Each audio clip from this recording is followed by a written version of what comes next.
Bonjour à tous, bienvenue à ce webinaire de la European American Chamber of Commerce. Brexit, yes we do. Quels sont les enjeux clés de ce cadeau de Noël, notamment en matière fiscale et douanière, et comment les entreprises y font-elles face?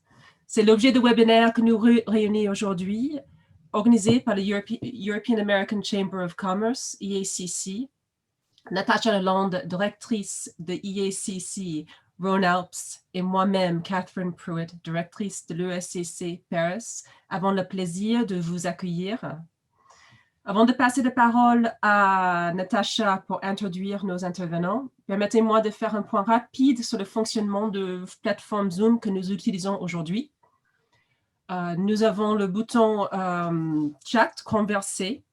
Si vous avez un problème technique, c'est-à-dire vous avez difficulté à attendre ou à voir nos intervenants. Si vous avez une question, vous pouvez le poser à tout moment, utilisant le bouton Q et R, c'est-à-dire Q&A en anglais. Donc, nos intervenants répondront à fur et à mesure de leur présentation. Et donc, over to you, Natasha. Merci Catherine. Bonjour et bienvenue à tous. Le sujet qui nous réunit aujourd'hui a fait couler beaucoup d'encre depuis 2016, mais les négociateurs européens et britanniques ont finalement réussi à se mettre d'accord le 24 décembre, non sans contrarier quelque peu le réveillon de Noël de nos intervenants ici présents. Comprendre les conséquences juridiques, douanières et fiscales de cet accord, voilà ce que vous propose aujourd'hui le ACC avec l'éclairage exceptionnel de 3 experts à Londres, Paris et Lyon et le témoignage d'un chef d'entreprise qui travaille de part et d'autre de la Manche. Le ACC a donc le plaisir d'accueillir aujourd'hui Renaud Rogbert, avocat, associé gérant du cabinet Lighthouse en direct de Paris. Renaud est spécialiste depuis plus de 25 ans en fiscalité internationale. Nous accueillerons également Stanislas Rogbert, également du cabinet Lighthouse, avocat à la Cour, associé. Et Stanislas est spécialisé en droit douanier et droit du commerce international. Arnaud de Monti est le cofondateur de la société Merci Maman, qui est basée à Londres et Paris. Aux côtés de son épouse, Arnaud a fondé cette marque de bijoux personnalisés au Royaume-Uni en 2007. Enfin, en direct de Londres, c'est Alexandre Terrasse qui nous rejoint. Alexandre est avocat, associé du cabinet Edwin Co et spécialiste en droit des sociétés. Merci à tous 4 d'avoir accepté notre invitation. La parole est à vous.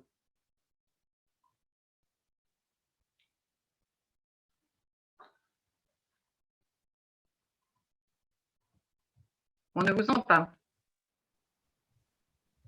Stan, il faut que tu ailles.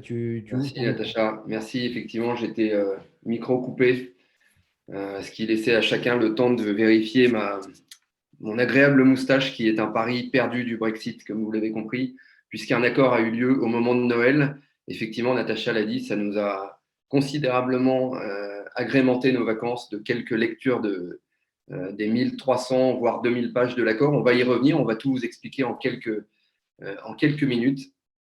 Allons directement dans le vif du sujet. Je crois que Natacha a déjà rappelé et Catherine les règles. Donc, on va aller directement aux dates clés, au contexte. Alors, on ne va pas revenir sur tout l'historique que vous connaissez, que vous avez déjà entendu de nombreuses fois depuis 2016.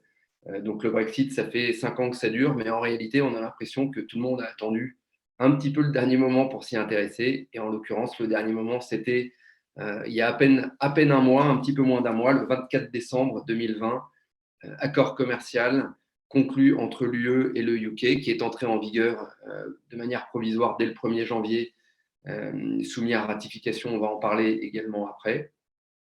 Et donc, depuis le 1er janvier 2021, le Brexit a eu lieu, même si l'accord a été signé. C'est important de le rappeler, c'est une des premières considérations ou confusions qu'on entend souvent. Même si l'accord est intervenu, le Brexit a eu lieu, le Royaume-Uni n'est plus un État membre de l'Union européenne, et donc, il y a des formalités à accomplir, évidemment, pour exporter, importer depuis le Royaume-Uni et vers l'Union européenne. Qu'est-ce que nous dit cet accord de commerce et de coopération? C'est son nom, accord de commerce et de coopération. C'est très simple. Du point de vue fiscal, douanier, juridique et pratique. On le verra aussi avec Arnaud et Alexandre. On a un accord qui est très long, mais qui peut se résumer en quelques phrases. C'est ce qu'on va faire dans les slides qui viennent. Avant de résumer cet accord, quelques éléments de contexte. Comme je le disais, l'accord est entré en vigueur de manière provisoire en janvier 2021, il y a quelques jours. Et en fait, de nombreuses pages qui, encore une fois, se concentrent surtout sur certains sujets, notamment ce qui nous concerne aujourd'hui. Peut-être avant de rentrer dans le vif de ces sujets-là, quelques rappels, quelques généralités, notamment du point de vue UK. Alexandre, je te laisse la parole si tu veux bien nous en dire un mot, notamment de ce qui concerne le Parlement britannique. D'accord, bonjour, merci Stanislas. Alors, d'abord, le Free Trade Agreement, comme on l'appelle ici, c'est un document important qui est intervenu vraiment en dernière minute, qui porte sur quand même des masses et des mouvements énormes, puisqu'on parle de quand même de 650 milliards, près de 60 milliards, pardon, annuels d'import-export entre le UK et l'Union européenne, tout en sachant quand même que le Royaume-Uni réalise près de 55% de ses exports vers l'Union européenne. Donc, c'est un partenaire, je dirais, essentiel du Royaume-Uni. Alors, le document, enfin, l'accord nous est arrivé, je crois que c'était un vendredi, pour être approuvé par le Parlement le mercredi suivant, ce qui veut dire que très peu de jours se sont écoulés, un week-end entre-temps, pour pouvoir parcourir les dispositions, les termes d'un accord très compliqué, très technique aussi. Il est évident que le résultat est un résultat un peu mitigé, dans le sens où il traite d'un certain nombre de choses, mais oublie aussi beaucoup d'autres aspects, peut-être dont on aura l'occasion de parler un peu plus tard, en tout cas qui ressurgiront, c'est évident, dans les semaines, voire mois à venir. Donc un document large, 2000 pages, qui vient compléter donc les dispositions du Withdrawal Agreement et les déclarations politiques signées en octobre 2019, qui viennent traiter de sujets aussi autres, enfin de sujets différents que la tarification, notamment des sujets d'immigration, le sujet aussi de la frontière avec l'Irlande du Nord, donc des sujets politiques, si vous voulez, qui ne sont pas traités dans ce document, mais qui sont traités dans les Withdrawal Agreements, dans les déclarations de 2019, le tout devant être lu et compris dans son entier. Voilà, donc, présentation très brève du sujet. Merci Alexandre. Alors effectivement, nous on va essayer de décrypter ces 2000 pages dont tu parlais en quelques slides. Dans un premier temps, sur ce qui concerne les conséquences douanières, et là on va voir aussi des aspects assez pratiques des choses, notamment avec Arnaud qui le vit au quotidien. On verra ensuite les aspects fiscaux, notamment juridiques également, pour résumer ces conséquences. Alors, en une phrase, on pourrait dire que l'accord n'enlève pas, ne supprime pas l'obligation d'avoir des formalités et de réaliser des formalités douanières, mais il propose des simplifications, notamment en termes de taxation. J'y reviendrai après. Ce qu'il faut retenir, encore une fois, on l'a déjà dit en introduction, mais même s'il y a un accord, il y a toujours des formalités, puisqu'on parle de 2 territoires douaniers distincts. Donc, avant, on parlait de flux intracommunautaires entre le Royaume-Uni et le reste de l'Union européenne. On va désormais parler d'importation et d'exportation, comme avec n'importe quel pays tiers. On parlait avant, d'un point de vue déclaratif, de déclaration d'échange de biens. On parle maintenant de déclaration d'import ou d'export. Avant, il n'y avait évidemment pas de démarche douanière, alors que désormais, il faut non seulement obtenir un numéro, ce qu'on appelle EORI, qui est en fait un numéro d'enregistrement pour les aspects douaniers. Donc, il faut être enregistré, connu de l'administration douanière de part et d'autre, évidemment, dans les 2 territoires douaniers. Et puis, bien souvent, il faut choisir un déclarant en douane, ce qu'on appelle un RDE, pour représentant en douane enregistré, pour déposer les déclarations et réaliser les déclarations au nom des sociétés. Sauf si la société décide de le faire en interne, mais ce qui est plus compliqué, on y reviendra. Et donc, il n'y avait pas de droit de douane avant, et désormais, il y a des droits et taxes, mais qui sont exonérés. Je vais vous expliquer, notamment pour les droits de douane, ce que cela signifie. Ça signifie que les droits, par principe, existent, sauf pour les produits originaires, c'est-à-dire les produits originaires du Royaume-Uni importés dans l'Union européenne ne sont pas taxés, et inversement, les produits originaires de l'Union européenne importés au Royaume-Uni ne sont pas taxés. On peut voir les choses dans le sens inverse, ce qui est souvent fait par les médias. L'accord permet une exonération des droits de douane, sauf pour les produits non originaires. On reviendra aussi très largement sur ces aspects-là. Peut-être quelques aspects pratiques avant de rentrer dans le vif du sujet de qu'est-ce que des produits originaires, puisque c'est la question qui se posera en termes de taxation douanière et qui se pose déjà aujourd'hui. Quelques rappels très pratiques. Je ne reviens pas sur les chiffres qu'a cité Alexandre. Néanmoins, je rappelle qu'il y a aujourd'hui ce qu'on appelle une frontière intelligente. Arnaud aussi nous donnera un témoignage après du fonctionnement de la frontière intelligente. Et vous voyez à mon sourire qu'on est déjà un peu sceptique. Mais il y a néanmoins ce principe de la frontière intelligente qui permet en principe, par le biais de l'anticipation des déclarations, c'est-à-dire qu'avant même le départ ou le franchissement de la frontière, on peut déposer des déclarations anticipées, ce qui devrait permettre en principe, lorsque les marchandises se présentent à la frontière, eh bien de gagner du temps et de simplement valider ces déclarations et de réaliser les exportations, les importations. Il y a donc pour ça deux fils, la file orange, qu'on aurait pu appeler la file rouge, et la file verte.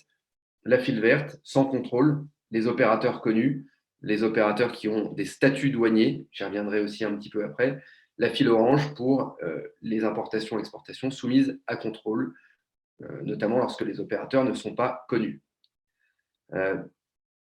Quelques formalités inhérentes à l'importation-exportation. Évidemment, il y a la déclaration en douane. Je l'ai déjà dit. Évidemment, il va falloir définir qui a la qualité d'importateur et qui a la qualité d'exportateur. C'est-à-dire qu'on va devoir faire recours aux incoterms, ce qui était déjà le cas, mais là, on ne parle plus que de l'aspect logistique, mais de l'aspect douanier. Recourir à un représentant en douane, on en a déjà parlé. Et on aura des conséquences en fonction de cet incoterm sur qui est visible, qui est responsable vis-à-vis des autorités douanières au moment de l'exportation ou de l'importation. Et ça aura également des conséquences en matière de TVA. Renaud en dira un mot tout à l'heure. Donc, il déroulera ce sujet. Évidemment, ça peut donner lieu à des contrôles douaniers. Il y a un franchissement de frontières, donc il peut y avoir un contrôle douanier, notamment pour les marchandises sensibles, mais pas que. Et enfin, il y a des statuts douaniers, on parle là de l'OEA, opérateur économique agréé, qui sont reconnus de part et d'autre. C'est-à-dire qu'un opérateur connu dans l'Union européenne devrait bénéficier de facilités au UK et inversement. Les contrôles douaniers, pour l'instant, ils sont très souples. La douane anglaise et la douane française ont communiqué sur le fait que pendant une période de 6 mois, il y aurait une certaine souplesse. Ça va nécessairement s'arrêter à un moment et ça donnera nécessairement lieu à des contrôles et éventuellement à des contentieux. On pourra en reparler. Donc, il y a un risque qui demeure malgré tout. Et enfin, un petit focus sur ces formalités relationnelles, finalement. Qu'est-ce que ça impacte? Eh bien, ça nécessite plusieurs choses. À la fois, on est tributaire d'informations de nos fournisseurs et de celles qu'on donne également à nos clients. Et donc, toutes les informations et données douanières qui sont nécessaires à la déclaration, et ça peut être également sanitaire ou phytosanitaire, on a besoin d'informations. Et ce besoin d'informations, il engage la responsabilité, notre responsabilité en tant qu'importateur-exportateur vis-à-vis des autorités douanières. Et donc, il faut prévoir des clauses avec nos fournisseurs sur les formalités, les informations qu'on sollicite de leur part et également sur celles que l'on va donner nous-mêmes. Le choix de l'incoterm, j'en ai déjà parlé, et il y a forcément une gestion contractuelle des représentants en douane, puisque ces sociétés vont représenter des importateurs-exportateurs, et donc il faut prévoir des contrats solides juridiquement qui prévoient la responsabilité de chacun en fonction des différentes problématiques et qui prévoient également la responsabilité de chacun en termes de contentieux et éventuellement de conséquences financières. Alors, sur ces différentes formalités contractuelles ou relations contractuelles, je repasse également la parole à Alexandre, si tu peux nous dire un mot sur les adaptations contractuelles que vous avez opérées, notamment côté UK, pour se prémunir de ce Brexit. Merci Stanislas. Alors oui, effectivement, je pense que le point que tu viens de soulever est tout à fait juste. Pour les nouveaux contrats, bien évidemment, c'est très pertinent, tout en sachant que tout nouveau contrat devra être adapté pour justement traiter toutes ces questions, notamment question du prix. Est-ce que la TVA est inclue? Est-ce que les fees sont inclus? qu'est-ce qu'il en est des import duties, des taxes, des securities clearance, ex-work, DDP, etc., etc. Autant de sujets qui doivent être traités. Et la véritable question, enfin, les sujets sur lesquels on s'est penché au cours des 2 dernières années, c'est vraiment essayer d'adapter les contrats en cours et ceux qui allaient continuer au-delà du 1er janvier 2021, de manière à faire en sorte à ce qu'ils soient toujours compliant, c'est-à-dire qu'ils soient toujours en mesure de conserver l'équilibre financier, l'équilibre commercial attendu par les parties. Donc, ça veut dire des modifications, ça veut dire des négociations, bien entendu, et de ce côté-là, eh bien, effectivement, on a travaillé. Alors, il y a quelques, je dirais, c'est un sujet très large sur lequel on pourrait s'étendre toute la journée. Quelques points notamment, je dirais, à garder à l'esprit. La question du prix, on vient le mentionner. L'équilibre commercial financier d'une transaction pré-janvier 2021 n'est peut-être plus vrai aujourd'hui, donc il faut s'en occuper. Quid également des clauses de force majeure. En droit anglais, un événement économique comme le Brexit ne s'apparente pas forcément à un élément de force majeure. Pourtant, beaucoup de clients considèrent qu'il est suffisamment important pour se réserver le droit d'interrompre les obligations contractuelles. Donc, traiter ce sujet. Propriété intellectuelle également, à partir du 1er janvier 2021, le Royaume-Uni ne faisant plus partie des accords de Madrid, le dépôt de marque communautaire ne couvre plus le Royaume-Uni. Donc, des questions de protection, quels sont les équivalents en UK, processus d'enregistrement, tout autant de choses donc à vérifier, à traiter et dont il faut s'assurer la bonne tenue. Gestion de données personnelles également, le General Data Protection Regulation, le GDPR tel qu'on le connaît ici, qui est entré en vigueur en 2018, continue à s'appliquer. Par contre, des modifications vont s'appliquer. Il va falloir que ça soit adapté au droit local parce que tout ce que le droit local, toutes les règles européennes, si vous voulez, qu'elles résultent de règlements ou de directives qui ont été incorporées au droit anglais jusqu'à présent, le demeure, mais à compter du 1er janvier 2021, eh bien, ces dispositions peuvent changer. Et on voit déjà un certain nombre de changements qui sont prévus, notamment en termes de droit social. Autre sujet important, c'est l'exécution des jugements. Pourquoi les jugements rendus au Royaume-Uni ne seront plus exécutables conformément aux règles européennes. Donc, on va se reporter sur la Convention de La Haye de 2005, ce qui veut dire un processus d'exécution des jugements un peu plus compliqué, avec ce que l'on connaît, nous, en termes juridiques de procédure d'exéquatur, qui est plus compliqué, qui est plus administratif, qui est plus coûteuse également. Donc, question qui se pose, quelle est la juridiction qui est applicable, qui est la mieux adaptée à une transaction transfrontalière? Voilà quelques éléments. Merci Alexandre. Merci, c'est très clair et je rebondis sur un point que tu as cité également, même en termes de prix, de valeur en douane notamment, de valeur des transactions. Il est important aussi de prévoir des clauses en cas de taxation qui sera responsable d'assumer ces frais. Peut-être avant d'aller, on va aller maintenant dans la partie quelles sont les conditions pour bénéficier de cette fameuse exonération de droits de douane. Avant d'aller dans cette partie-là spécifique, peut-être un point, Arnaud, si tu veux nous dire, déjà présenter évidemment, merci maman en quelques mots, et nous dire comment est-ce que vous avez vécu les aspects pratiques dans un premier temps, et puis tout à l'heure, je reviendrai sur les aspects simplification. Alors j'avance de quelques slides parce que ton intervention est intéressante maintenant, mais le slide est après et on reviendra ensuite. Ok, merci Stan. Merci maman, nous on est une marque de bijoux personnalisés qu'on vend en ligne. C'est du B2C, on vend directement aux clients finaux. Et pour vous donner un ordre d'idée, notre panier moyen est de 80 € à peu près. Malgré mon nom de famille et le nom de la marque, c'est une société anglaise au départ qu'on a fondée avec ma femme à Londres. Et on a démarré en France qu'en 2016 et après en Allemagne, Espagne et Italie. Aujourd'hui, on fait 6 millions de chiffres d'affaires, donc on est une PME de 50 personnes. La première chose que je voudrais dire, c'est qu'aujourd'hui, c'est un petit peu le chaos, mais c'est en partie dû au Brexit, mais également au Covid.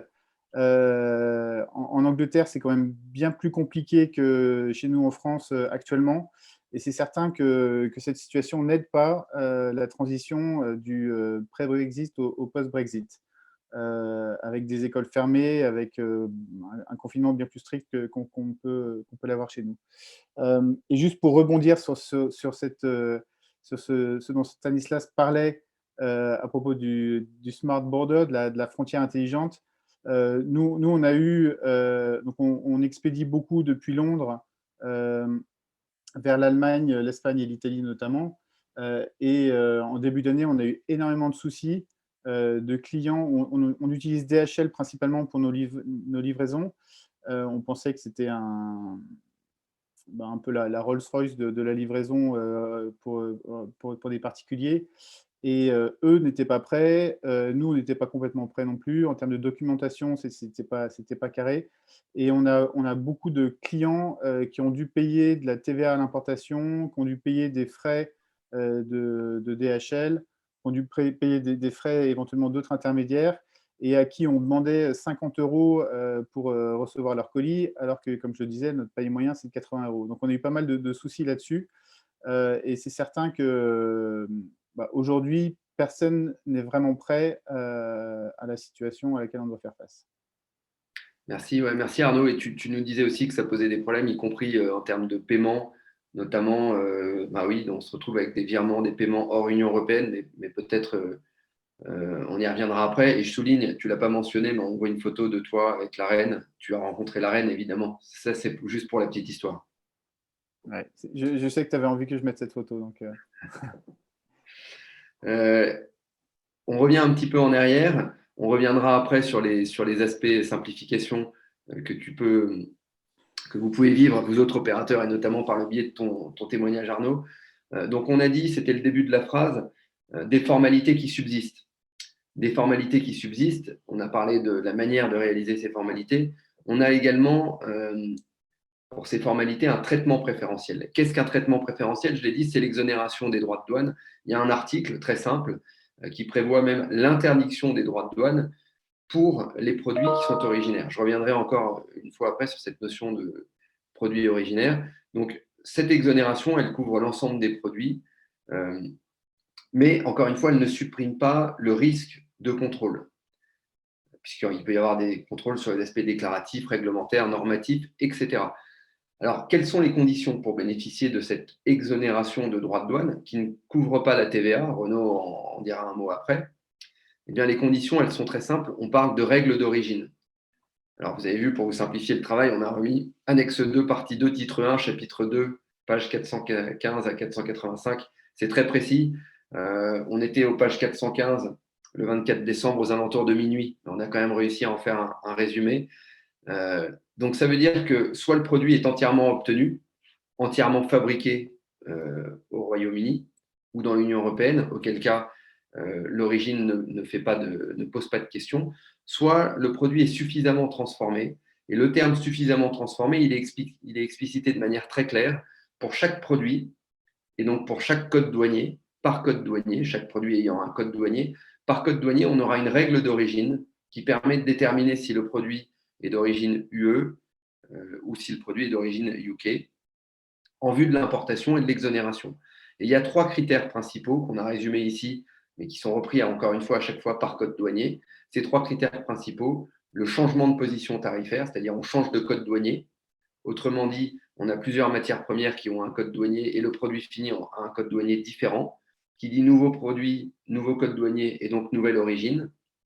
On a la règle de la valeur ajoutée. On a rajouté de la valeur tout simplement dans le pays dont on cherche l'origine, dans le territoire douanier dont on cherche l'origine, ou bien une opération spécifique. Ça peut aussi être un cumul de ces 3 règles d'origine. Si je prends un exemple qui va nous parler, dans le cas par exemple d'Arnaud, on aura les bijoux relèvent d'un code douanier spécifique. Et donc, pour ce code douanier spécifique, la règle d'origine sera le changement de position tarifaire. Ça veut dire que les composants utilisés pour le bijou doivent avoir changé de position, de code douanier, pour acquérir une nouvelle origine. Alors, ensuite, il faut pouvoir prouver cette origine. Prouver cette origine, il y a un moyen principal, c'est ce qu'on appelle la déclaration d'origine de l'exportateur, c'est-à-dire que la société exportatrice doit rajouter sur ses factures ou sur un document commercial une phrase spécifique qui est prévue dans l'accord, qui est reprise dans les annexes. Cette phrase précise que l'exportateur accrédité par la douane, donc on a un numéro d'enregistrement, il faut aller demander à la douane d'être exportateur enregistré. Et donc, au titre de cette autorisation d'exportateur enregistré, on rajoute une petite phrase pour dire que les biens sont effectivement originaires du UK au départ du UK ou de l'Union européenne au départ de l'Union européenne. Voilà, c'est le moyen de preuve principal. Il y a aussi la connaissance de l'importateur, mais je n'y reviens pas, c'est assez technique et peu utilisé. Et on a également des codes spécifiques, évidemment, au moment de la déclaration, pour dire qu'on a une origine préférentielle. Et il y a un certain nombre de règles spécifiques qui s'appliquent, sur lesquelles je ne reviens pas non plus, c'est très technique, mais qui précisent notamment qu'un simple assemblage ne suffit pas à changer d'origine. Voilà pour ce qui concerne les règles d'origine. Donc, je rappelle, exonération, si les produits sont originaires, il y a des règles spécifiques fixées par code douanier, d'où l'intérêt d'avoir le bon code douanier. Enfin, certains points divers qui ne sont pas impactés par l'accord, évidemment les envois de faible valeur, et je laisserai après la parole là-dessus à Arnaud et Renaud. Les marchandises qui sont réparées, retournées, il y a des exonérations également qui sont prévues lors de la réimportation. Les biens à double usage, les marchandises sensibles, accises, etc., bénéficient d'une exonération, mais sont soumises à des formalités spécifiques. Et enfin, pour ce qui concerne les normes, il y a cette fameuse norme UKCA qui est applicable. Ce n'est plus la norme UE, même s'il y a une période de tolérance au cours de cette année 2021, voire 2022. Et puis, je ne reviens pas sur le cas spécifique de l'Irlande, qui est plus politique que douanier, fiscal ou juridique. Alors, voilà pour un peu ces aspects douaniers. On va passer maintenant aux aspects fiscaux. Peut-être Stanislas, si je peux juste me permettre de t'interrompre une seconde, on a une question concernant les règles d'origine. Est-ce que je peux me permettre de te la poser maintenant? Bien sûr, avec plaisir. Voilà, donc concernant les règles d'origine, en cas de réexportation de produits depuis l'Union européenne vers d'autres pays, existe-t-il des informations concernant d'éventuels cumuls diagonaux pour intégrer des produits UK dans le calcul avec le troisième pays? Oui, merci Natacha pour cette question. Alors, normalement, les questions pièges, on s'était dit que c'était pour Renaud, mais je vois que tu me le poses quand même à moi. Non, effectivement, il y a des règles de cumul. Alors, je reviens un tout petit peu en arrière. Hein, c'était dans les règles spécifiques qu'on voit ici. Il y a des règles de cumul qui existent. Néanmoins, à ce stade, ce qui est assez compliqué pour le cumul, alors pour ceux qui ne connaissent pas, le cumul, c'est la possibilité d'utiliser deux territoires différents pour acquérir une seule origine. Mais j'y reviendrai après. Il y a une règle de cumul, évidemment, entre les deux États, l'Union européenne et le Royaume-Uni. Néanmoins, avec des États tiers, ce qui est complexe à ce stade, c'est que, premièrement, il faudrait que des accords aient été signés entre tous les États concernés, par exemple, dans le flux triangulaire. Et deuxièmement, il faut que les accords soient similaires.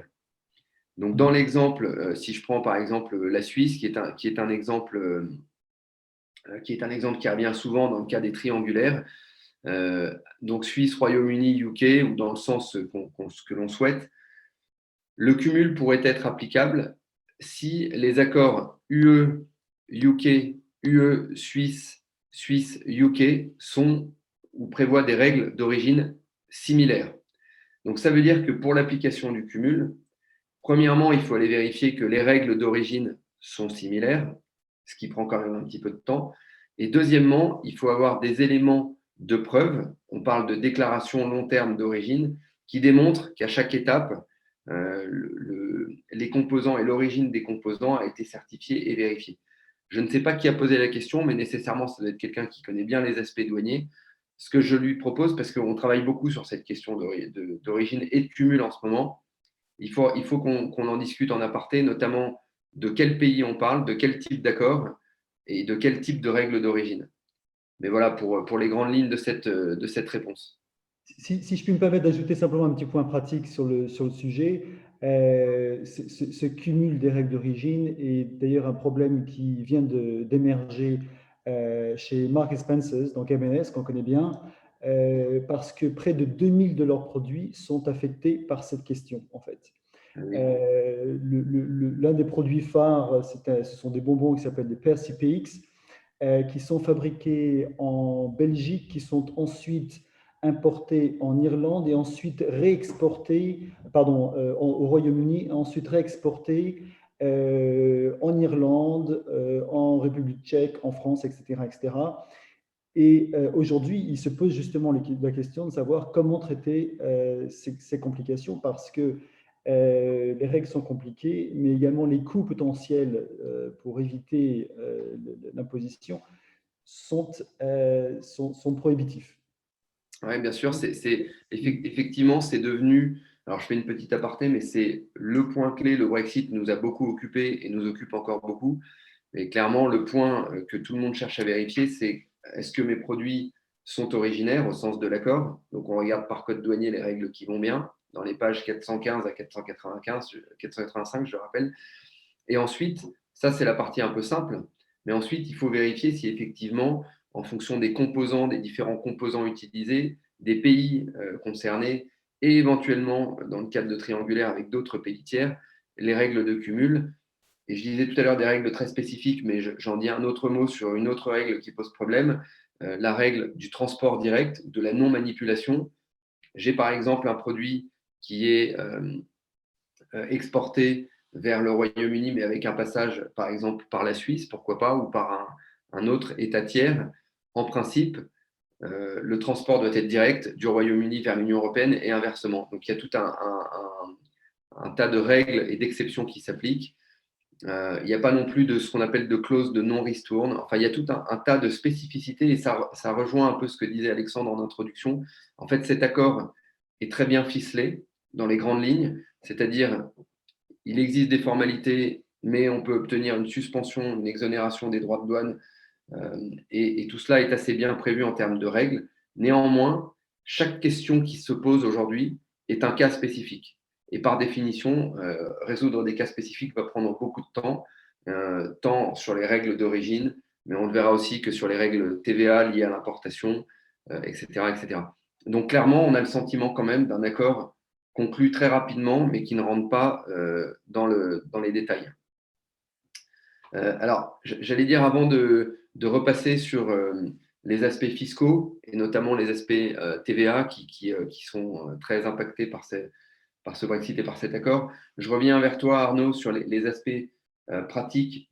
Tu nous disais en préparant ce webinaire que vous avez eu des complications dans les premières semaines, clairement, du mois de janvier. Si tu peux nous en dire un mot et nous dire aussi un mot de l'impact éventuel que ça peut avoir sur votre business, notamment sur ce qu'on appelle les envois de faible valeur. Je te laisse la parole sur ces des deux aspects.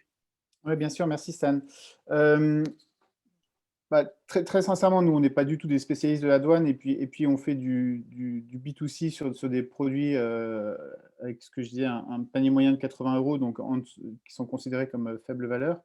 Néanmoins, on a très vite réalisé que tout n'était pas aussi simple au niveau de la logistique.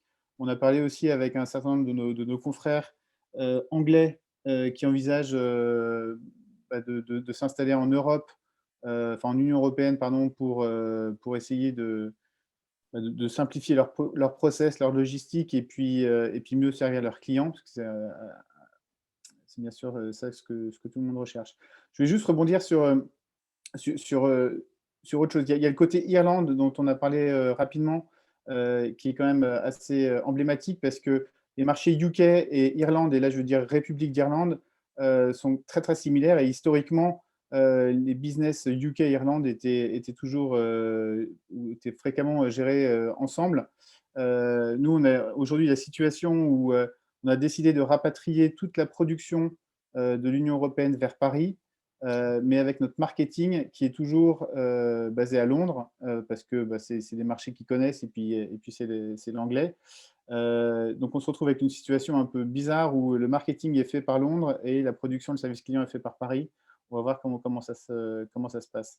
Mais en tout cas, c'est certain que le Brexit a des impacts RH, recrutement. Alexandre mentionnait tout à l'heure les histoires d'immigration au UK, où clairement aujourd'hui, il faut un visa pour aller travailler là-bas, ce qui n'était pas le cas avant. Donc, il y a tous les impacts douanières, mais il y a aussi tous les impacts sur l'organisation des activités, qui est tout aussi, si ce n'est plus, significatif.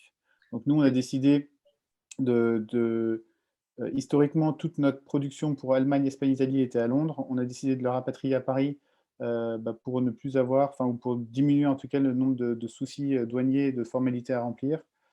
Et je sais qu'il y a pas mal d'autres business qui envisagent ça aussi. Et Ouais, vice-versa pour les sociétés françaises qui exportent beaucoup vers le Royaume-Uni. ouais, merci Arnaud, c'est intéressant. Je rebondis sur 2 points. Il y a une phrase qui est quand même très importante dans ton slide, dans ta présentation. Décision de rapatrier à Paris plus rapidement que prévu l'intégralité de la production. Ça veut dire que tu nous disais aussi en introduction, en fait, en 10 jours début janvier, entre le 1er et le 10, vous avez pris la décision parce que c'était trop compliqué. Et ça, effectivement, ça a des impacts.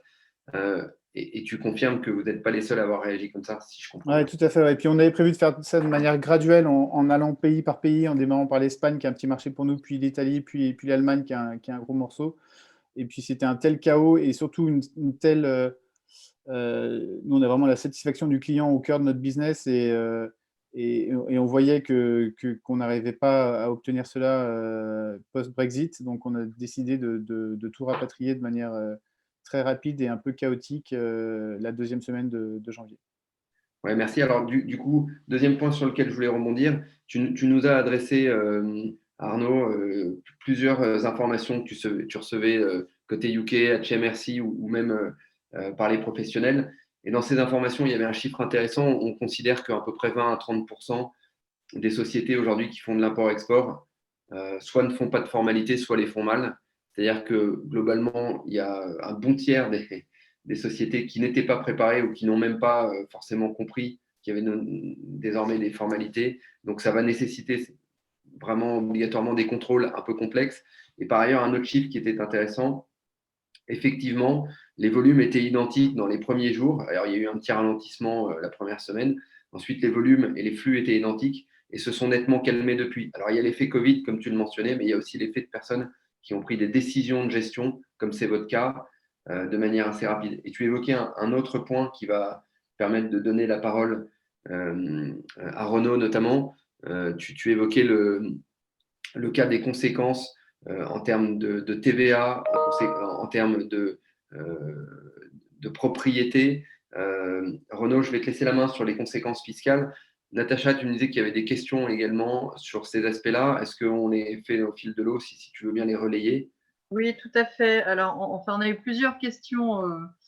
Alors, je vous lis les questions dans l'ordre. Donc, français, j'exporte au UK en DDP. Suis-je bien considéré comme importateur au UK avec nécessité d'avoir un EORI UK? Première question. Oui, alors très rapidement, DDP, effectivement, c'est un incoterme que l'on déconseille souvent, mais qui va avoir un impact aussi avec les aspects fiscaux. On va en parler. DDP, ça veut dire que le vendeur est exportateur dans l'Union européenne et importateur au UK. Être importateur dans un pays dans lequel on n'est pas établi, en général, on le décommande. Enfin, on le décommande, on ne recommande pas. Mais là, il y a une particularité de la réglementation UK. Peut-être Renaud, tu veux en dire un mot tout de suite? Et en fait, et c'est le premier point en réalité de mon intervention, ce qui permet de la commencer doucement, mais effectivement, c'est peut-être le sujet d'actualité en matière de TVA en relation avec le Brexit, auquel l'accord d'ailleurs n'a strictement rien changé. Quand on est importateur au UK, ce qui est le cas évidemment avec un incoterm DDP, il faut effectivement un numéro EORI, il faut également un numéro de TVA au Royaume-Uni, donc il faut obtenir un numéro de TVA, il faut être enregistré à la TVA au Royaume-Uni.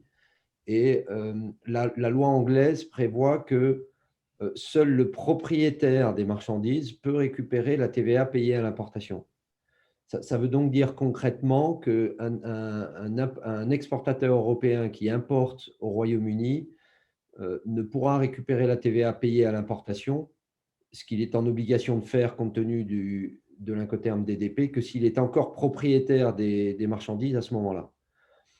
Et ça génère évidemment beaucoup de difficultés. Donc, pour répondre directement à la question, oui, incoterm DDP, c'est oui un numéro EORI, oui un numéro de TVA, et en effet la TVA à l'importation à payer, éventuellement les droits de douane s'il n'y a pas l'exonération liée aux produits originaires.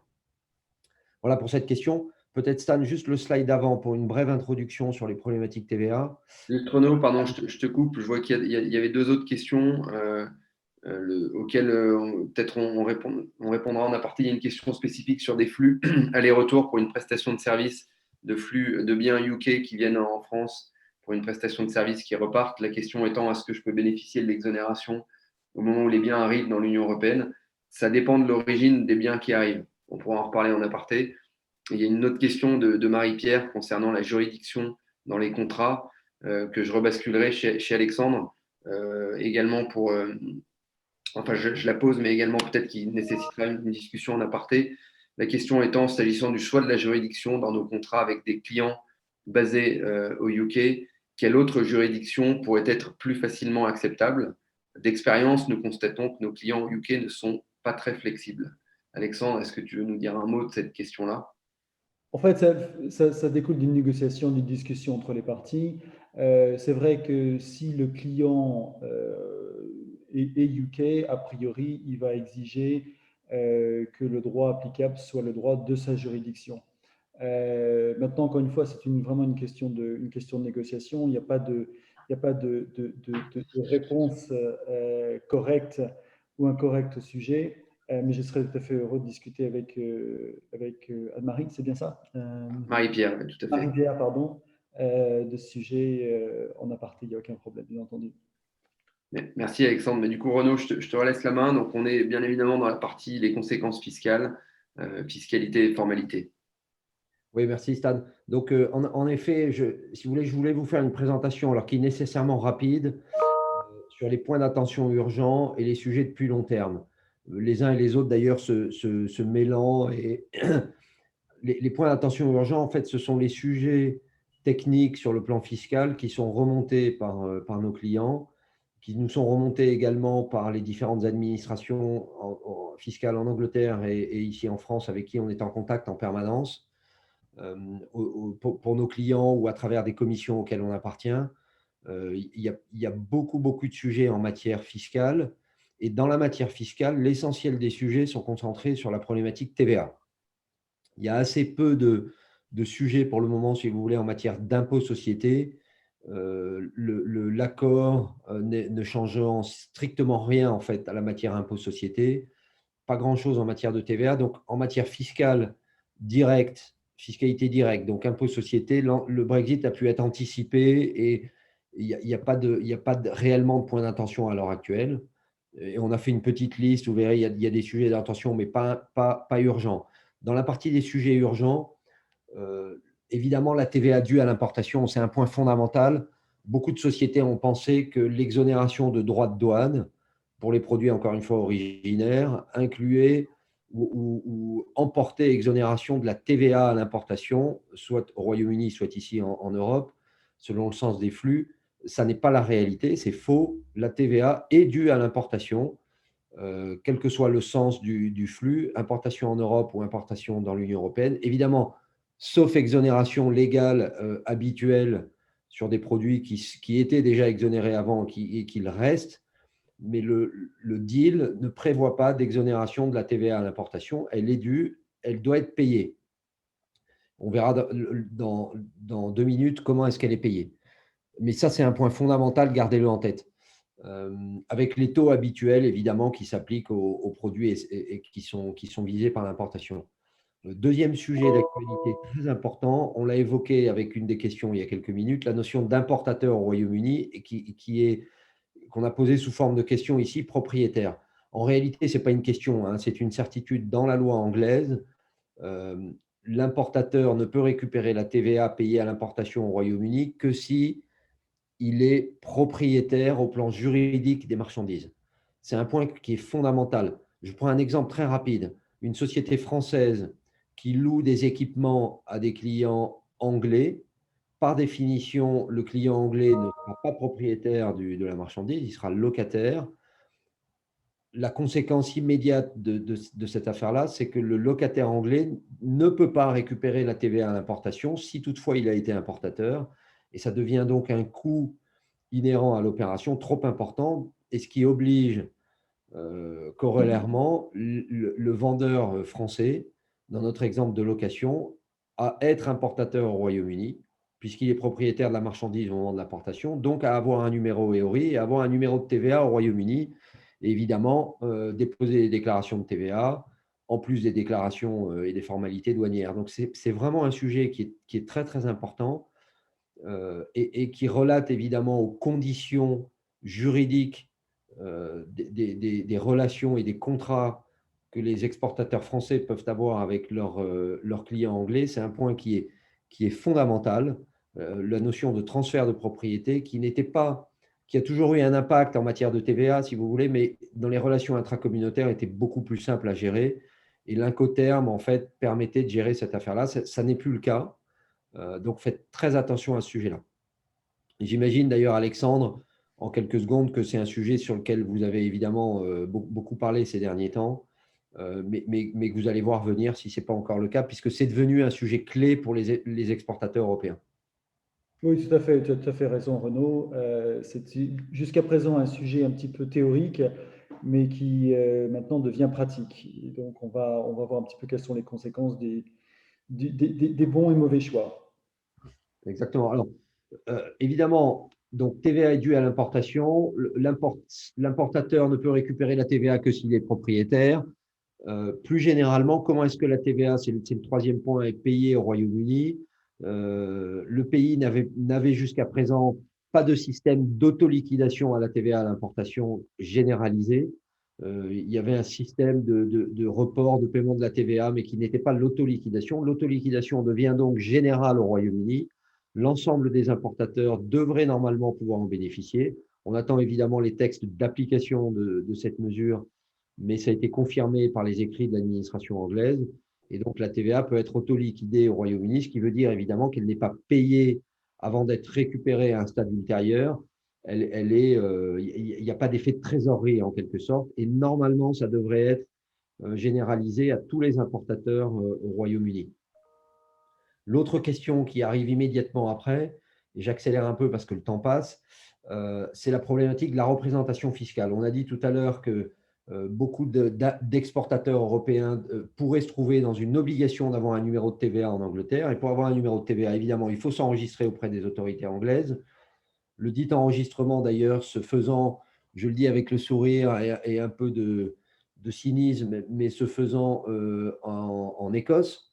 L'Écosse étant, comme chacun le sait, une région qui souhaiterait rester dans l'Union européenne, mais peu importe. Donc, obtenir un numéro de TVA, s'enregistrer à la TVA au Royaume-Uni, avoir un agent qui ne soit pas forcément un représentant fiscal, mais en tout cas un agent qui va représenter la société étrangère au Royaume-Uni, au minimum pour pouvoir déposer les déclarations de TVA, les remplir, faire les paiements. Etc. Donc, ça nécessite, si vous voulez, pour la société étrangère, d'avoir un minimum de présence fiscale sur le sol anglais, ce qui nous amène au point 5, qui est un point fondamental, qui est arrivé dans les premiers jours de janvier par l'intermédiaire d'un certain nombre de nos clients. En fait, si on met bout à bout l'obligation dans certains cas de payer la TVA à l'importation parce qu'on est propriétaire de produits qui sont donc réputés être vendus sur le sol du anglais, avoir un numéro de TVA, potentiellement une représentation fiscale TVA en Angleterre, plus, Stanislas en a parlé tout à l'heure, l'obligation d'avoir un représentant en douane pour évidemment effectuer les obligations, les formalités douanières.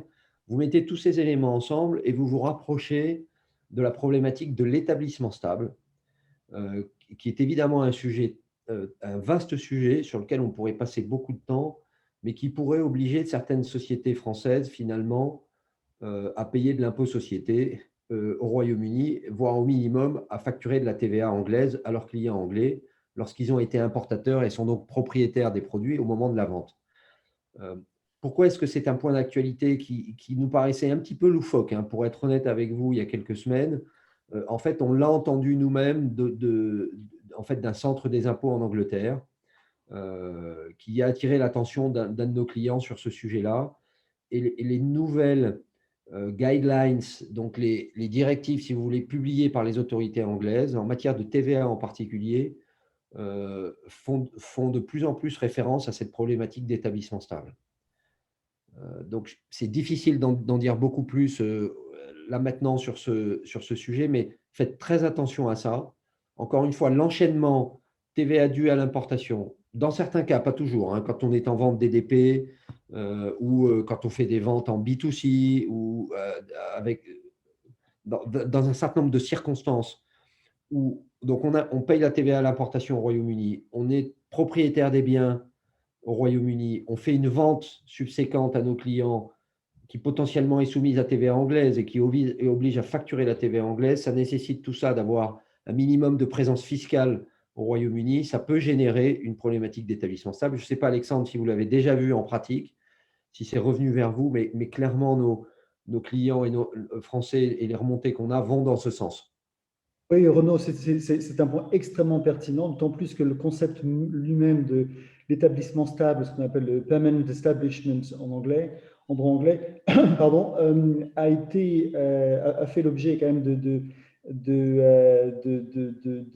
d'extension au cours des dernières années, dans ce sens où l'administration fiscale anglaise clairement souhaite étendre son impact autant qu'elle le peut, tout simplement.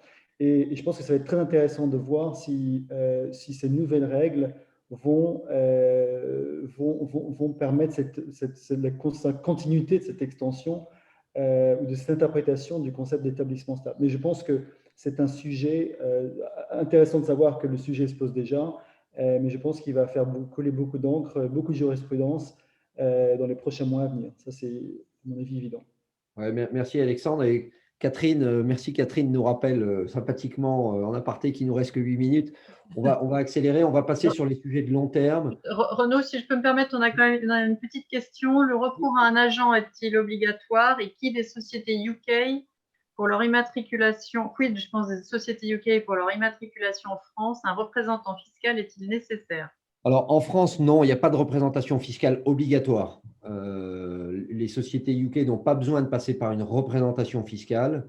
Elles peuvent désigner un agent ou le faire directement. Ça a été écrit par les autorités françaises. Du reste, pour ceux qui ne le savent pas encore, la Direction générale des impôts, en connexion avec la Direction générale des douanes en France, met à jour quotidiennement un Q&A ou des FAQ, appelez-les comme vous voulez, mais sur le site des impôts français, vous trouverez, alors, il y a des centaines de pages, hein, c'est un peu compliqué, mais il y a beaucoup de sujets comme ça. Bon, donc la réponse est assez claire. Pas besoin pour les sociétés anglaises d'avoir une représentation fiscale en France. Dans l'autre sens, le raisonnement est le même, mais il n'est pas complètement certain. C'est-à-dire qu'a priori, il n'y a pas nécessité d'avoir une représentation fiscale. En revanche, il est fortement recommandé de passer par un agent, évidemment, qui sera co-responsable des formalités locales. Mais encore une fois, les autorités anglaises n'ont pas été aussi précises que les autorités françaises. Mais on pense qu'il n'y a pas d'obligation d'avoir une représentation fiscale, une agence, enfin un agent agissant donc au nom et pour le compte de la société française, ça devrait être suffisant. Après, tu as tout à fait raison, Renaud. Je dirais que cet agent, si on parle d'agent, peut-être le comptable, par exemple, hein, peut-être le comptable de la structure locale. Mais le concept de représentation fiscale, finalement, en droit anglais, n'existe pas véritablement. Ce serait intéressant de voir si, effectivement, on vient à le créer. A priori, ça devrait rester tel que ça l'est, mais avec, bien sûr, les question marks qui se posent sur le sujet, comment gérer ces formalités et ces questions fiscales. Alors, sur les sujets de long terme, peut-être, vraiment en quelques minutes, le point important, et je me rends compte qu'on n'a pas bien numéroté, on changera les numéros, ça ne va pas dans l'ordre avec le slide d'avant, donc on le changera, vous envoyez la présentation qui vous sera envoyée. En matière de TVA, gardez en tête que la loi anglaise a été rédigée sur la base des directives communautaires. Et donc, les textes anglais, finalement, sont, j'allais dire, des traductions en anglais des textes que nous avons nous-mêmes en France. Alors, évidemment, au lieu d'avoir France, on a Royaume-Uni dans les textes. Mais ce que ça veut dire concrètement, c'est que l'ensemble de la loi TVA anglaise a été rédigée lorsque le Royaume-Uni appartenait à l'Union européenne. Et donc, les règles de territorialité de la TVA sont très difficiles à comprendre en Angleterre. Par exemple, quand on dit si une société anglaise facture un client localisé en dehors de l'Union européenne, le régime TVA qui s'applique est, bon, et on nous décrit le régime TVA. Mais la conséquence de ça, si vous voulez, c'est que finalement, tous les pays maintenant, du point de vue de l'Union européenne, du point de vue du UK, sont hors Union européenne. Et donc, la loi, rien que la lecture de la loi et sa compréhension, si vous voulez, sont extrêmement compliquées, sont des sujets de très long terme. Les autorités anglaises sont en train de mettre à jour, évidemment, toute leur réglementation. Il y a déjà beaucoup de choses publiées, mais c'est très, très compliqué. Ça prend beaucoup de temps. Donc, vraiment, beaucoup de précautions en lisant et en interprétant les textes anglais. Le deuxième point très important, tous les régimes de simplification communautaire ont sauté. Ils ne s'appliquent plus avec l'Angleterre. Les opérations triangulaires, évidemment, livraison, acquisition intracommunautaire, ça n'existe plus. Les régimes de travail à façon, en fait, tout ce qui servait à simplifier la vie des opérateurs n'existe plus avec les Anglais. Un point très important, alors plutôt en B2C, hein, pour les opérateurs parmi nous qui sont en B2C, qui vendent depuis la France à des clients personnes physiques en Angleterre, attention si vous passez par des plateformes de type Amazon ou autres, la loi anglaise leur a créé des obligations et vous n'avez pas nécessairement, vous, l'obligation de facturer la TVA anglaise à vos clients. Ces plateformes sont co-responsables désormais. C'est un point très important. Alors évidemment, à lire en relation avec le point 5, qui est le seuil de 135 livres au Royaume-Uni, selon que vous vendez des biens qui ont une valeur B2B ou B2C hein, supérieure à 135 livres, les obligations ne sont pas du tout les mêmes. J'ai oublié, pardon, le remboursement de la TVA. Jusqu'au mois de mars, jusqu'à fin mars 2021, les procédures de remboursement de la TVA en France pour des sociétés anglaises ou en Angleterre pour des sociétés françaises restent les mêmes qu'avant le Brexit. Il y a une forme de flexibilité, mais ça change à partir du 1er avril. Faites très attention, les procédures ne sont plus les mêmes. La TVA reste récupérable, mais les procédures ne sont plus les mêmes. Voilà, j'ai été obligé de courir un peu en fin de présentation. Le point établissement stable TVA-IS, évidemment, reste. Vous avez dans le slide 24 la liste en fait, des points en matière d'impôt société. On les a mentionnés, il n'y a pas de changement fondamental. Si vous voulez juste un point d'attention, le point 7 ici, intégration fiscale, et le point 8, en fait, sont les deux points sur lesquels il y a des véritables changements. Pour le reste, pas réellement. Donc voilà, je voulais juste attirer votre attention sur ces sujets-là. Voilà Renaud, juste une minute. Il y avait une question de Aude sur le statut pour bénéficier de l'origine préférentielle. C'est bien exportateur enregistré et pas agréé. On pourra en reparler, Aude, en aparté. Est-ce que, Alexandre, tu voulais peut-être rajouter ou Renaud des points sur les aspects juridiques? Non, moi, Stan, merci. Je pense sur l'aspect purement fiscal, on est allé vite, mais vraiment, gardez ça en tête. L'ensemble de la loi, en particulier en matière de TVA en Angleterre, est en train d'être revue. Faites très attention. Hein. C'est vraiment un point important. Et je te laisse la parole, Alexandre, pour terminer. Voilà, on n'a plus le temps. Merci. Bon, ben, je pense que tout a été dit dans le temps imparti. Encore une fois, peut-être pour résumer, le deal agreement, le free trade deal agreement traite de nombreuses choses, mais principalement et uniquement, je dirais en fait, des questions tarifaires.